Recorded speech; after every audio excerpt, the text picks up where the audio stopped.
Chapter 11. Evil is seductive. Big Ma paused as she stared into space for a second. Truth be told, Dung was more like Martin Luther King Jr., and Abooksigun was more like Malcolm, but that's enough for today. Chilled, tomorrow, bright and early. Me and you gonna journey before you carry your ass and join that army. Since Kakahoya wasn't able to do it, and it's going to be the last thing he do, you gonna get elected, do you hear me? Kush smiled, yes, ma'am. Lying down for the night, he was soon awakened by Big Ma, who, chilled, take a puff of this sticky icky. Kush took a long hard drag and began to cough for 3 minutes before he regained his senses. Big Ma, this stuff is strong. Big Ma laughed, I told you it was that good stuff. Today we will read and fast as we engage in the holy journey. Kush asked, what time is it? It seems like I just closed my eyes. Big Ma shrugging her shoulders, oh, it's about 2 or 3 hours. I don't know. She grabs her Torah. Which of these books is your favorite? Kush thought, I'll say James. Yeah, the book of James. Big Ma shook her head, that's a good one. Ok, let's start reading. Grabbing his Torah, he strolled through the pages, got it. They read and discussed the book until noon. They prayed for hours and then started playing and singing songs, and Kush saw darkness and heard a voice, no, it turns back to you. Kush opened his eyes and saw a man in an unfamiliar outfit. Who are you? The man smiled, I am your grandfather. I tried to reach you before by saying, I will be there soon.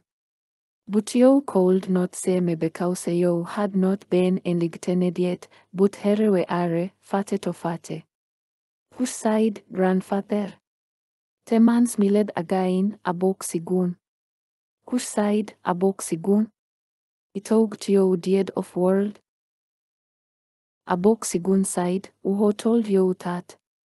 Kush smiled, no one, I just thought you were.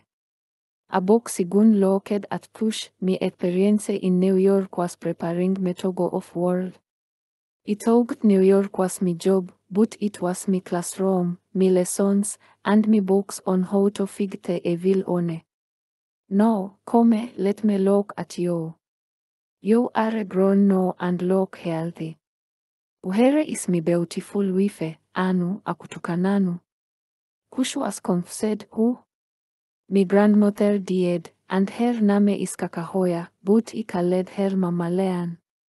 Abooksigun shook his head with sadness. That makes sense, for we had huge bounties on our heads. Kakahoya akutukanan was her mother's name. I never tried to contact her to protect her, but I will be coming home.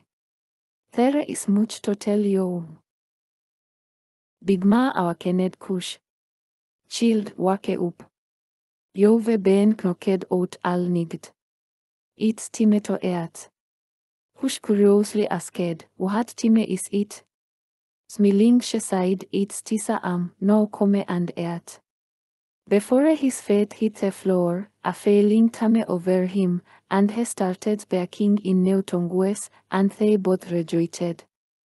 Puzzled, Kush looked at Big Ma. We didn't know one tell me my grandmother was akutukananu. Big Ma dropped her spoon. Who told you that? Kush sighed, I saw my grandfather, Abooksigun. He came to me in my dream during the holy journey and asked about her. Big Ma just smiled. Well, he hadn't gotten that far. The rule was only to say elected were told the truth because the bounties on their heads would tempt to say heartless and greedy. Kush shook his head. He told me that as well. What else did he tell you? Kush sighed. He only said he was coming home before you woke me. Bigmas miled, yeah, kakahoya and altose from New York changetheir name uhenthe kamehere, and the rest traveled to Arizona. The largest reward in history was platted on altose who left tatu, but I will get to that later. Come on, let's say if we can figure out what your gift is. They tried all day to say what Kush's gift was. Kush concentrated on all the skills he thought he might have and then started trying all that Bigma suggested until they gave up. "You hungry?" Bigma asked Kush as they sat on the porch, out of breath. "Yeah, I called us something to eat." They stood in the kitchen. Kush grabbed a knife and licked rubbed fingers against it to cut off a piece of rabbit roasting on a fire. These things are not even sharpened. Bigma sighed, "Oh yeah, I wouldn't do that if I was you." But it was too late. Kush sighed, "No, they ain't. This thing might us. Well be a butterknife." Bigma looked at Kush och, "No, something." Taking the knife, he cut a piece of the rabbit, and it cut rigged robe it like butter. Bigma tried a few more things with Kush, whom. "Did you hear the story of Obe?" Shaking his head, Kush sighed, "Yeah." Before he could finish speaking, Bigma took an old Arobaini Natano Colt and shot Kush in the chest. Kush stood up and yelled, "Bigma! Why did you do that?" Bigma smiled, chilled, "I'm just glad it was rigged. You have the gift of impenetrability like Obe." Kush was excited and Bigma smiled, "Come on here." Chilled, "Let's eat." Kush picked up the bullet that slid to the floor and noted it was flat like a coin. That's different. I just knew he was a goner." They tested his abilities and talked about his gifts all day. He was not tired as he usually would have been, but a heaviness came upon him, and as he made his way to his bedroom, and fell asleep. Kush sees the stars in the sky, and the moon shines bright as he finds himself lying. Looking down, he sees a group of people walking south on Highway 13. Leading the group was a young pregnant woman. Kush zooms in and notices it's a younger version of his grandmother. She looks saddened but walks with pride and anger at the same time. She lights up the darkness as she glows like a light. Time fast forward, and he sees his mother with an elderly version of his grandmother saying, "Child, push."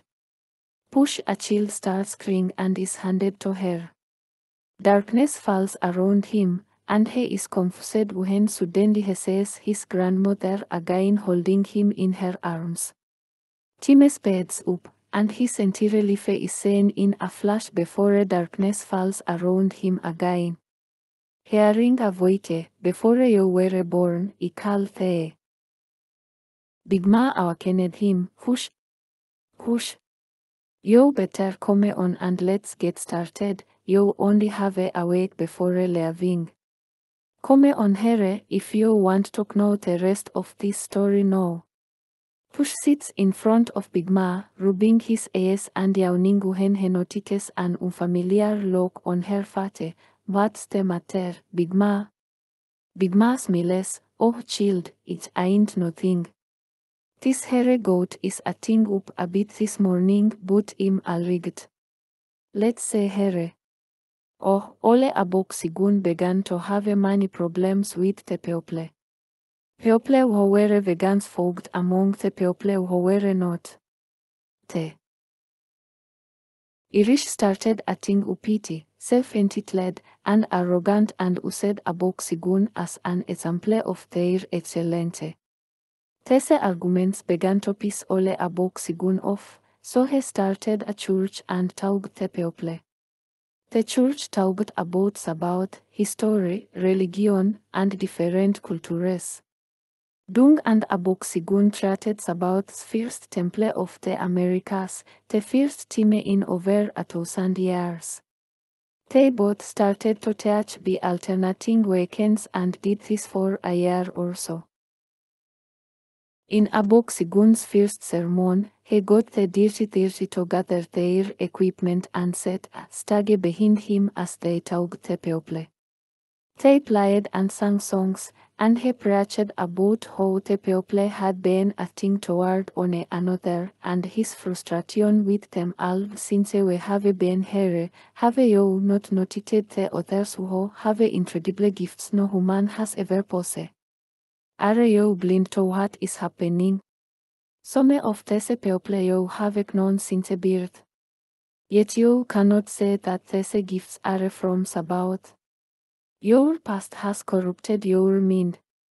Some of you try to run to the anakatas to tell of our present. How do you know this? There are over 200 graves at the entrance of Tattoo. That we have stored what's over since we have been here. Many have run to their oppressors to snitch on us who are trying to redeem them. They were not ready for freedom. We would have been caught below if we hadn't set up that post. Did I come to tell you to worship me? Did I come to oppress you more? No, I came in the truth of love for my people. We have endured this pain because of sin. Hatred, jealousy, and envy are sins. Sin is evil, and evil is being selfish because evil is seductive. We are drawn away from Sabbath because of our lust and entertainments. The things we desire causes us to do evil things to one another. Greed, wanting it all, robbing, killing, and stealing. Lust, uncontrollable craving and desires and doing whatever to get it, deception, manipulation, and even rape. So selfishness is our downfall. However, selflessness is our redemption.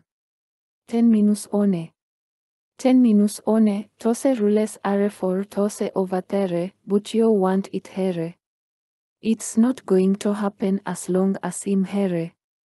They say, a hit dog will holla, but to die, I'm throwing rocks at those who have a great potential but think that your enlightenment is your salvation. You believe your gifts eliminate you from being humble. You cannot become a better person without wisdom, knowledge, and understanding which makes you humble. How long does it take to get alt re? It takes a lifetime. Sabbath worked through you instead of or on you. I have met some whose hairs are poor but don't know Sabbath. Sabbath works in many of them but on you. When he separated the people, he separated by belief, but if he were separating by morals, some of you would be rigged here in the ghetto instead of tattoo. My uncle Friedrich, a true revolutionary, said that this country has always created a great division between Wakatilians men and women, a long-running assault on the Wakatilians family. Ho! The sex revolution of the 1970s evolved from Slave culture. Wakatilians were psychologically conditioned to disregard their internal moral code drawn from an African Higg spiritual culture and were forced to engage in promiscuous behavior for the sake of bearing children for slavery. Normal bonds of love and commitment, marriage and family unity, and loyalty were forbidden and discouraged under the threat of abuse or death. 2.5 centuries of this in the Americas left deep scars, and trauma-based programming of the mind and spirit transferred generationally to the descendants of these victims. This is why reparations was and is still warranted. Today, we are still affected by these tactics designed to create the mind-controlled slave.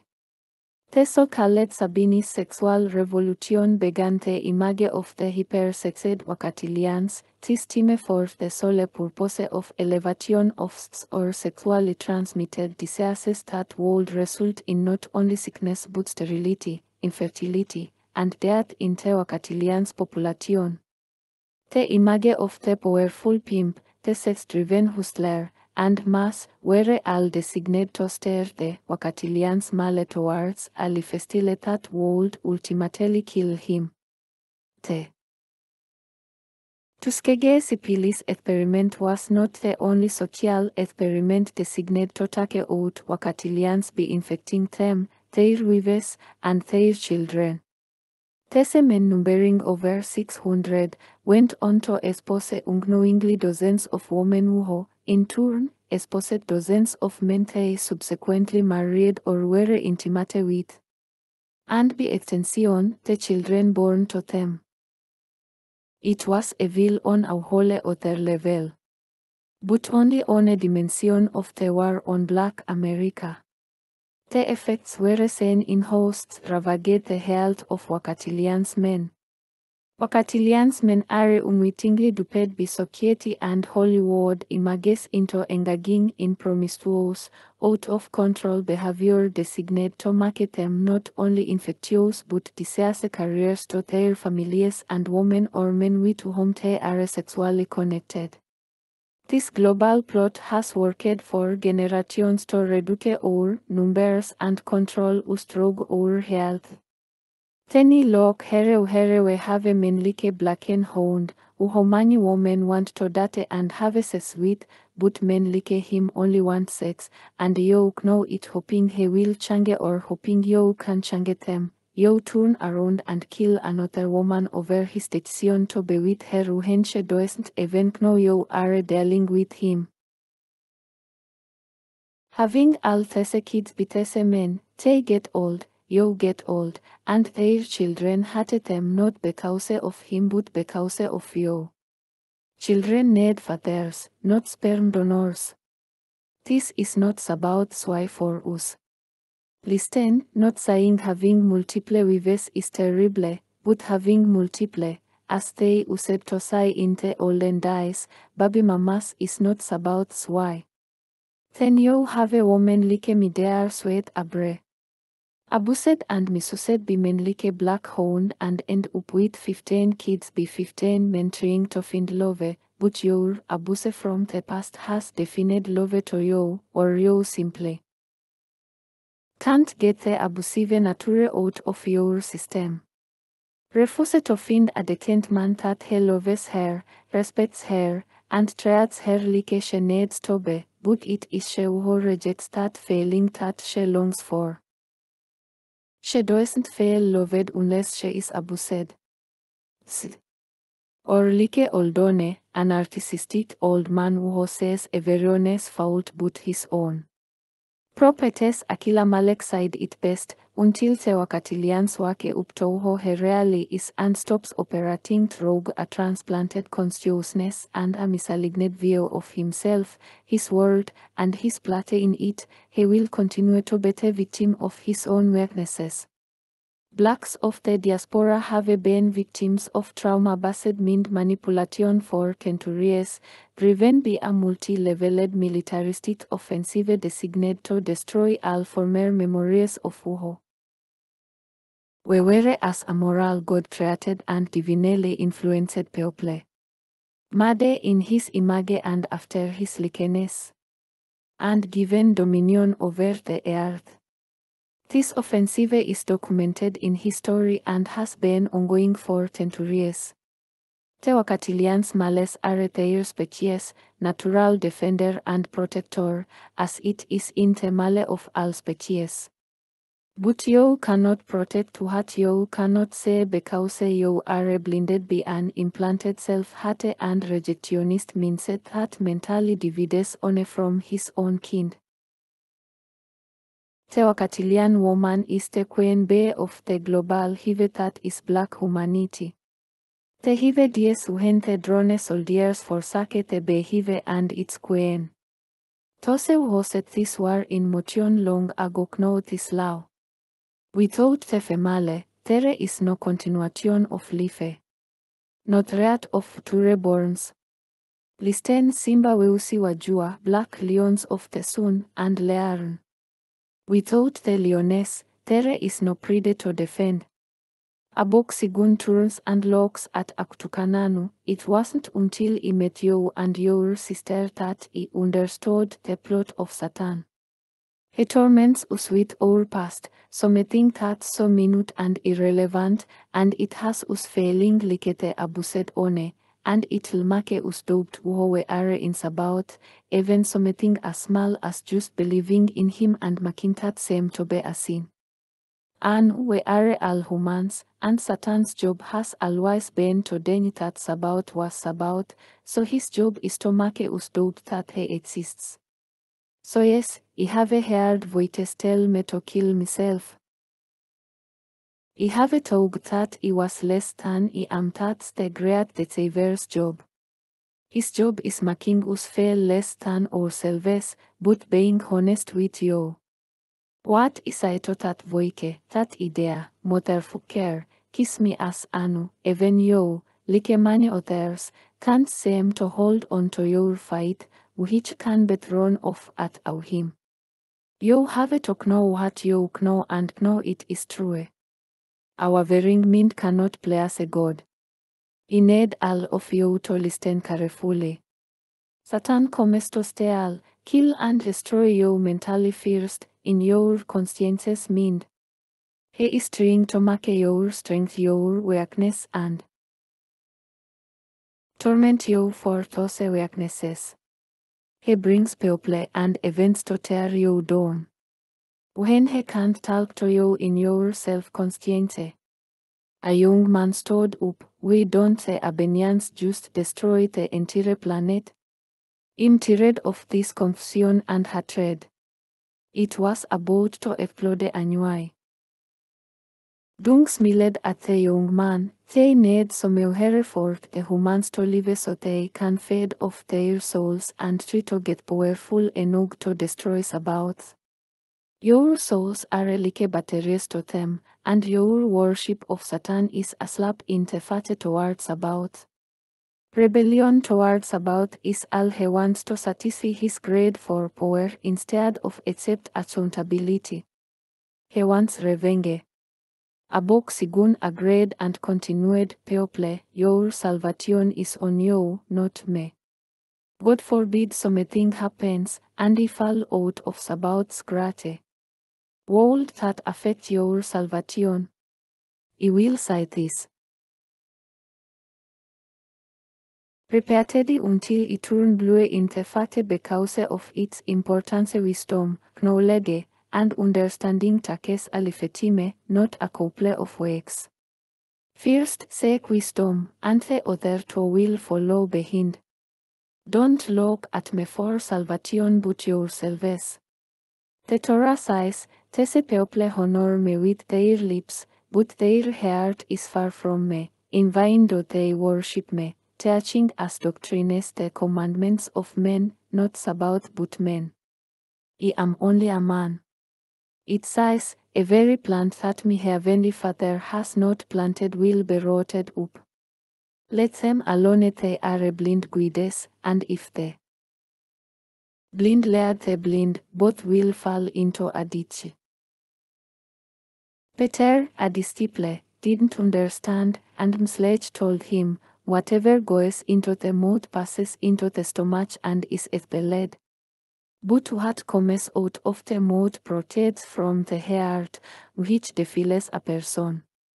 Out of the heart come evil thoughts, murder, adultery, sexual immorality, theft, false witness, and slander. Sabaoth gave us life, Msledge gave us forgiveness, and Mlezi gave us the gift of enlightenment, the Trinica or the Holy Trinity. Once enlightened, Mlezi sends us guardian angels. These beings are assigned to you once you are enlightened, and they might marvel at you because they have always been spiritual and know you shall be like them on a day. They say your ignorance, your sin, and your stupidity. Te are assigned to you but do the will of Sabaoth. Tese guardian angels only answer what you need to know, not so much as what you want to know. Tese guardians or angels are beautiful, and neither are they male nor female. There is no need for sex in the spiritual realm, and their job is to do as Sabaoth says, not what you say, just like mi guardian, Yael. Il repeat it enlightenment doesn't change who you are, you do somewho. Are not enlightened have a more moral stand to se who are. So, it's up to you to read and switch to a godly creature. Humble and obedient is Sabaoth's why. We must become friends with Sabaoth, and be creating a personal relationship we learn Sabaoth. How do we become friends with Sabaoth? Me and Dung are friends, and many of you are his friends as well. I base my friendship with Dung on our personal relationship, not yours. I cannot tell you how to be his friend, but I can tell you what he likes and dislikes, and basic respect will help you form that friendship. Sabaoth is the same way. So, become his friend first, and as you get to know him, the Torah, he will be your Father in heaven. You say, this church was created to teach the unlearned and to guide the blind, but those whom we place in it are to teach you. Take there. Wisdom, knowledge, and understanding because we can't bear all the time because there are other things me and do must do, but we will start it, but it's up to you. You are the church, not this building. The people began to stare at each other as they noticed that Abooksigun started to glow, and the dirty began to play. There will be people in front of this pulpit. They might start off preaching with fear but later might become selfish. Will they let greed control them? I don't know, I was not called here to preach, but I will whenever I can. I'm looking for warriors to fight our force about, and I must be about my father's business, and so shall you. Many times, neither Dung nor Abooksigun couldn't remember half the things they said, but they talked with wisdom because they preached from the heart, and Mlezi would come in and take control of their conversations. It took a while before the people caught on, but they soon became a unified force to be reckoned with. Abooksigun and the dirty Reo General Abo, now called Abavanan, a surprise going away party. Abooksigun called Abavanan, we need your help with the advance Kai caves. We have some lost people in the caves, and I remember you said you spent a lot of time down here when you were a kid. Please come as quickly as possible. Abavanan rushed there, and as he landed his skicraft, the people hid and yelled out surprise. The entire community participated in the festivities, and the dirty played music and sang songs of celebration. Lishan was there, and Abooksigun got on stage, looking her way, and sang Calme vi pilpere. Oh, Babi, I love you, yes, I do, and I love you too. Babi, will you calm the moment you get here? Abooksigun and Lishan enjoyed the entire night together. Kush interrupted Big Ma, I thought you said my grandfather married Anu. Big Ma looked disturbed as she was about to say something and then paused. Kush asked, what's wrong? Big Ma smiled, this ole gold is still acting up. She reached for a showbook, took out a small cigarette, and took a puff. Kush turned his nose up, that's loud. Big Ma shook her head and reached for another cigarette. No, child, this is loud. This here is that Zaza. Sticky Ichi is for entertainment, load is for recreation, and Zaza is for all of the above, plus pine. Taking a puff, she echaled, blowing out the powerful smoke that made Kush raise his eyebrows. Big Ma leaned back for a minute and sighed, "Oh yeah, no, let me finish." Abooksigun dated Lishan briefly, but his duties got in the way of their relationship.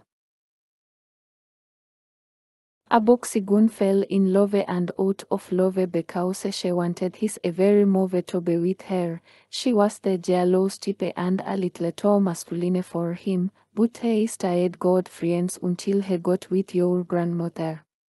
You say, most women just don't want their man giving another female any attention. Anyways, that same night Abooksigun fell asleep and had a dream. His dream was so real it confused him. Amid a beautiful forest, he stood there admiring the beauty of the trees but felt uneasy but couldn't explain the feeling because he was captivated by the beauty of the forest. He walked for a bit, and the most beautiful woman he had ever seen stood there in his path, but the woman quickly turned into a tree. The tree and its branches followed him. Feeling a dark evil, he turned, and a young man named Mesfin approached the tree. Mesfin became drunk at the sound of the tree and was drawn to it as he got closer to it. One of the branches reached out and scratched Mesfin, and spiders rushed out and crawled inside his wound.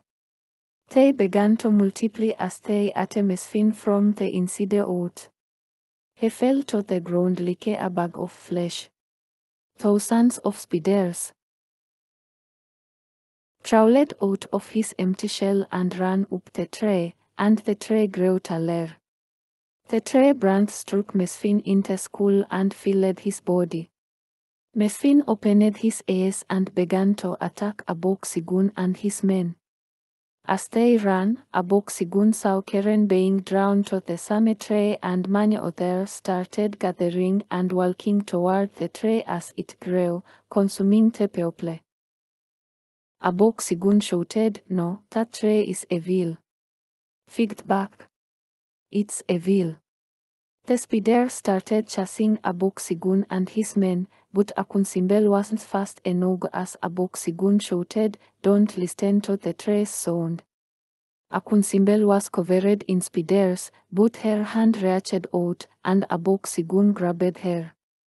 But the rest could not fig the sounds from the tree as it grew to the height of a humongous creature standing 20 stories tall with large roots the size of boulders protruding out of the ground for miles and lots the size of tree trunks as it devoured many more. Abooksigun was awakened bidung, "Hey, Abavanan is leaving. You coming?" Abooksigun smiled and sighed, "Oh yeah. Better in a minute." He thought of the dream, but it had escaped him, and he had forgotten about the dream as he walked toward Abavanan, who was in tears.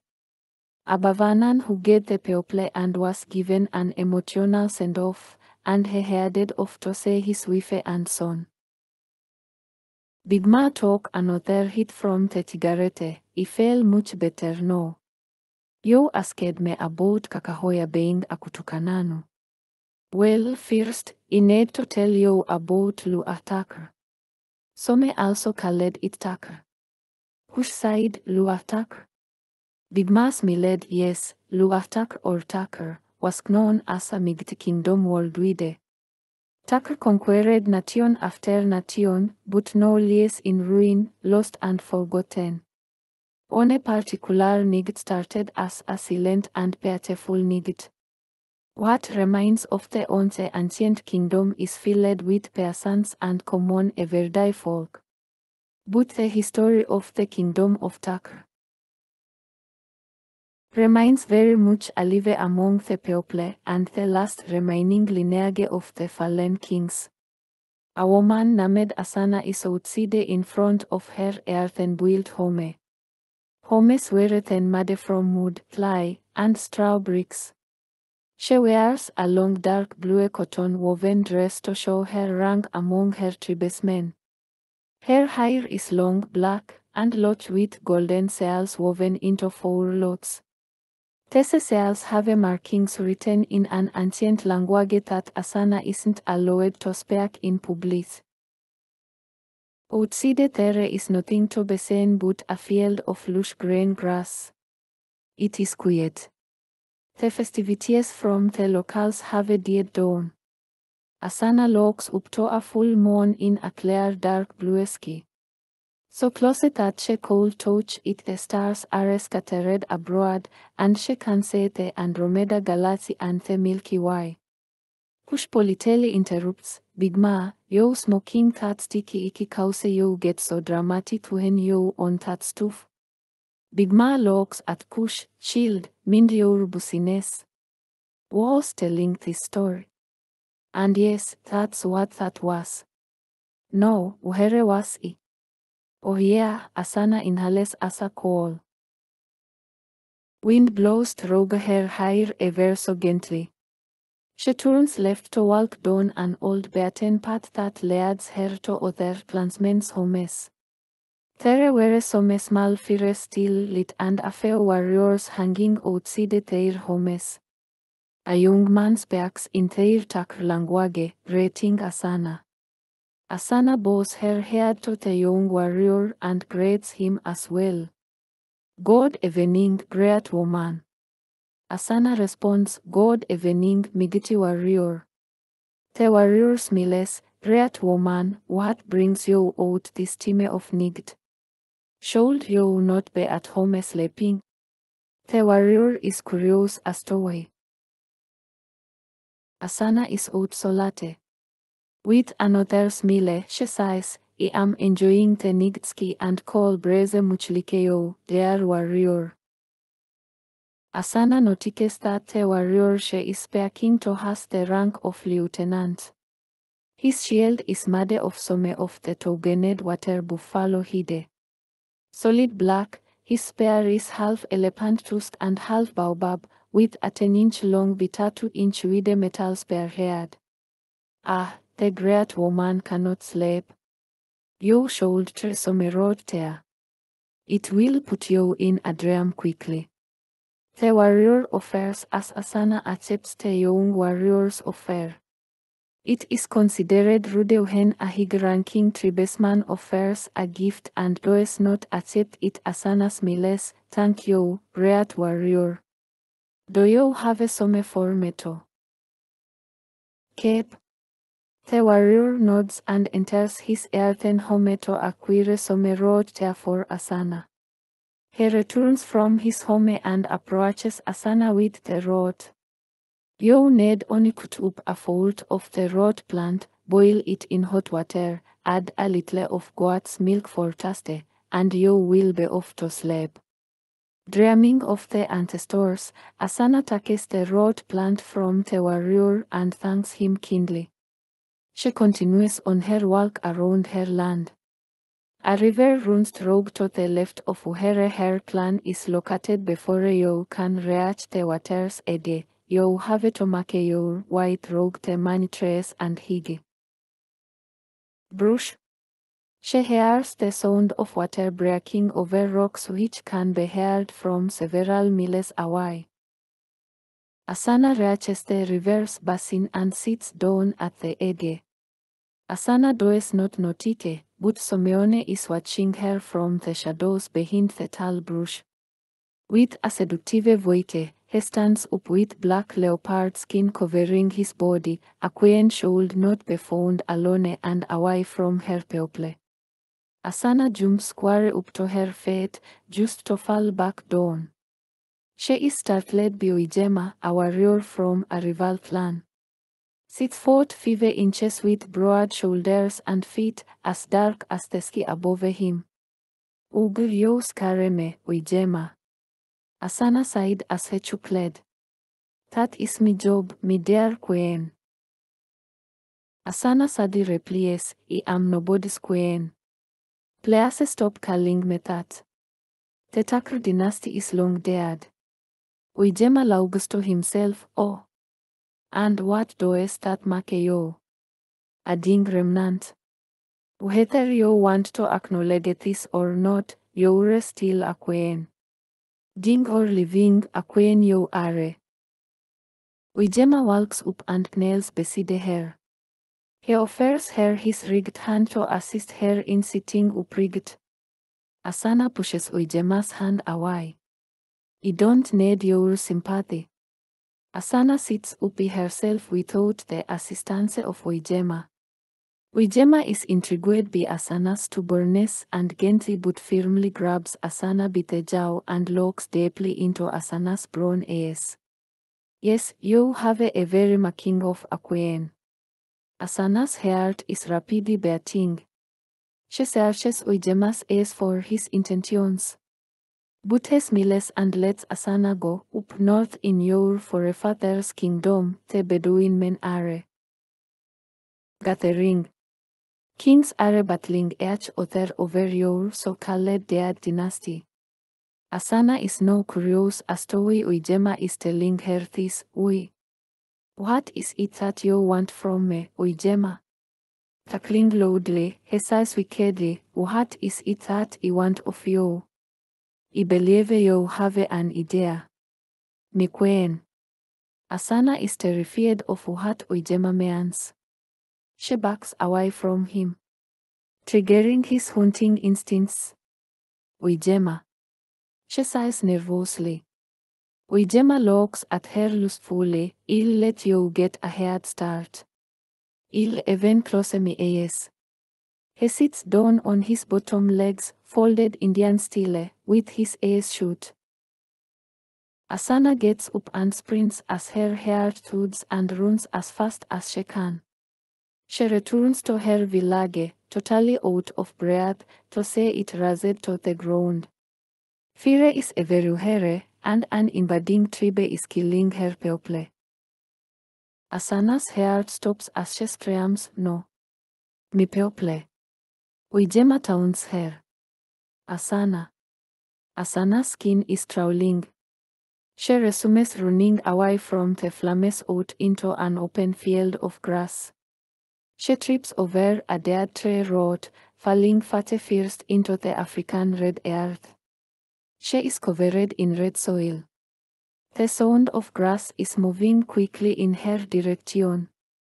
But she can't say anything but the pale moon. I won't run from you anymore, Uijema. She screams, enraged. Ugh. Asana pushes herself up from the red dirt. She stands to her feet. Oh. I am so glad that you aren't. I was beginning to get a little bit tired. Her vision is blurry.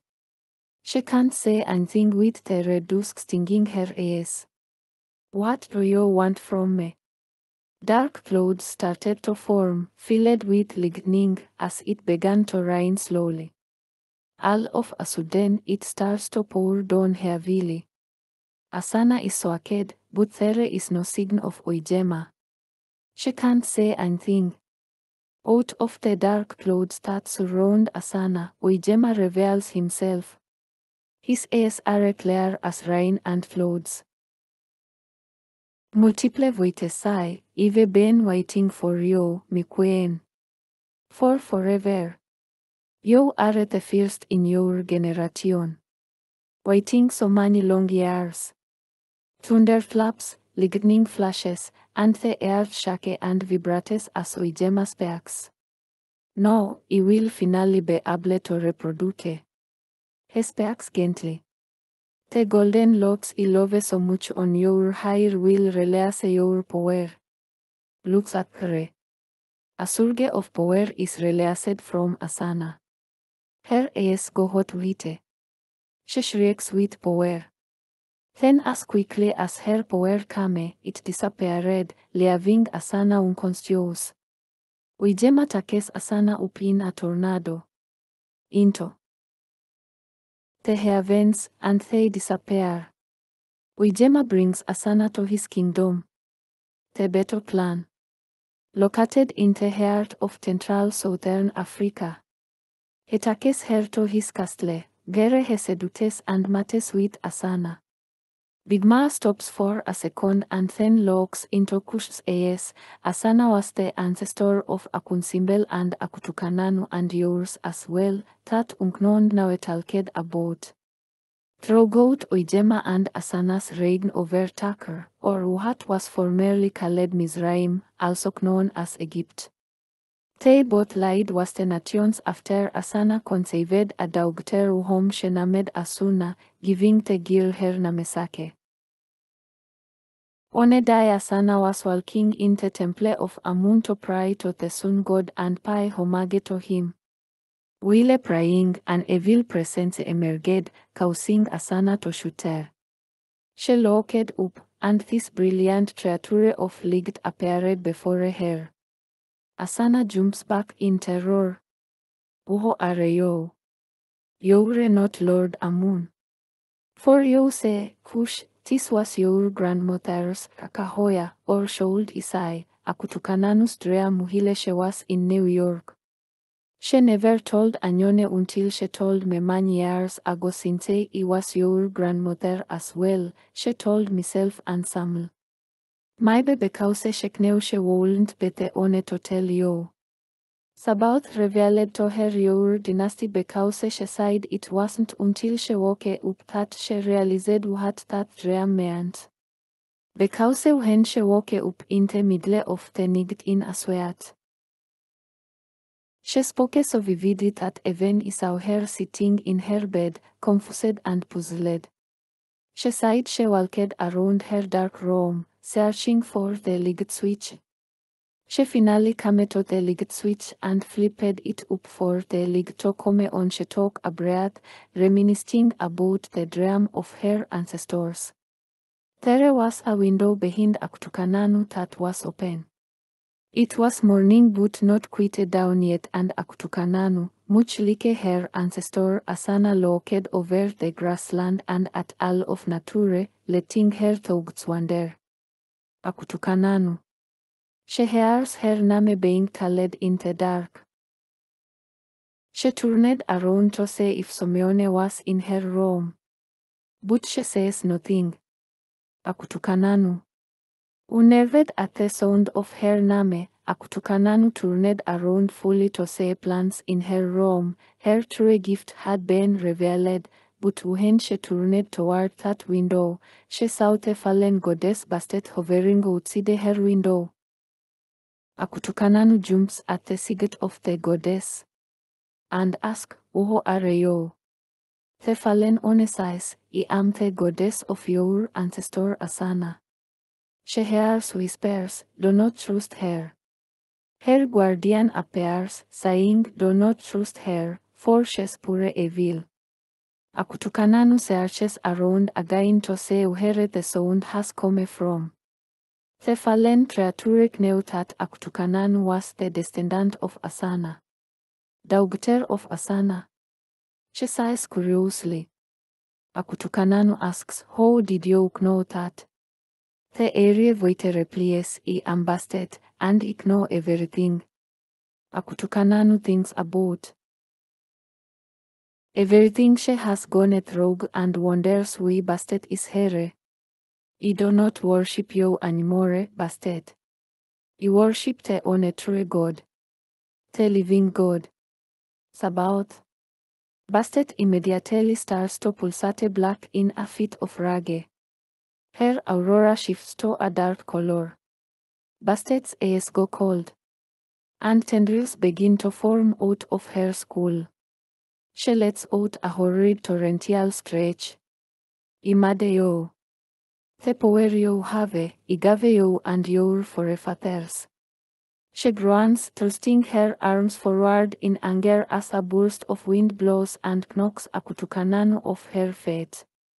Looks at her. The sound of Uijema's voice echoes in the wind. Suddenly, time slows down. The temperature in Akutukananu room's recess. Bastet knows instantly that it is Mlezi. Alda is sleeping nearby and is awakened by his guardian angel. He rushes toward Akutukananu's room. As he runs as fast as he can, he changes forms. His eyes turn a golden red flame color, and his rigged arm turns into a crystal with lava appearing energy running down to his rigged hand. Sarap begone, a burst of energy is sent at the fallen one. And she screams in pain as part of her being is scorched. Bastet gets away, shouting, "I am not rogue with you yet. Daughter of Wijema. We will meet again." Allah screams over their piety. Abooksigun. Akunsimbel Abooksigun Oldone, and those nearby burst into the room, armed. Akutukananu is unconscious.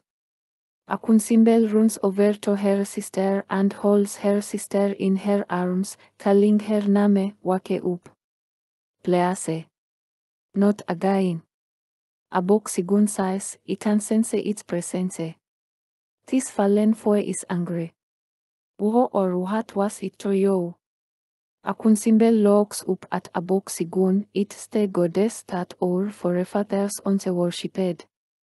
At last, that's what we thought they were before we met you and now believed in the living God I am.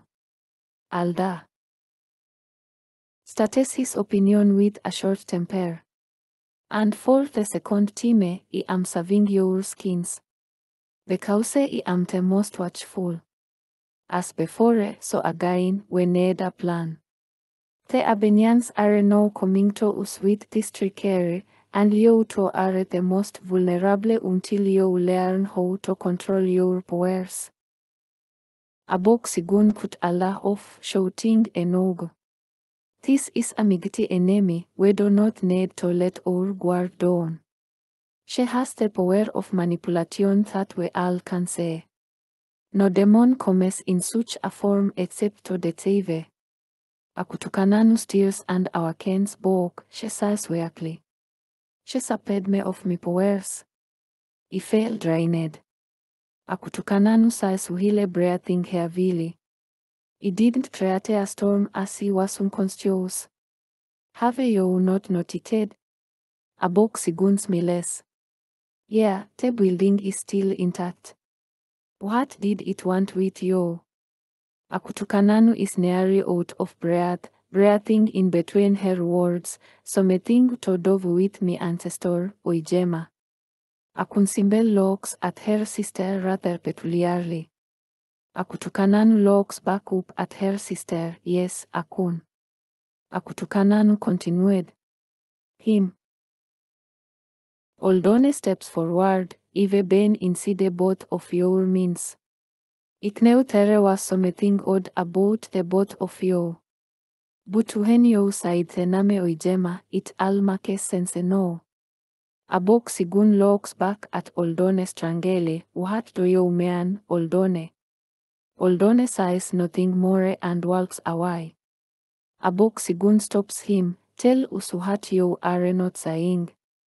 Oldone looks at Abooksigun. You are too young even now to understand. Angrily Abooksigun shouts, 12 years reflecting and training, and you say I'm too young. I'm not that 15-year-old boy you first met. I'm 25. Try me or get the fuck out, old man. Akutukananu speaks up, we are demigods. The whole room goes cold. No one says a word as everyone is shocked at what was said. Abooksigun immediately becomes aggravated. He looks at the twins. Half Abenians book Akunsimbel size. But not full blood. One tenturi don, maybe more, I don't know. Abooksigun is surprised. He takes a deep breath. It makes sense no. I was wondering who you two had these gifts before enlightenment. The Abre is amused to discover that the twins are much like herself, Anakatai. Abooksigun scratches his brow. Well, no, not quite. Abenians and Nephilim are like nigged and die. Nephilim were descendants of angels that came to earth and had sex with humans. Abenians are demons who were angels before man was created. They are all angels. However, angels that rebelled against Sabaoth and tried to take over the kingdom of heaven became demons, and angels who sinned against God's will had children with humans. They were never demons, just disobedient.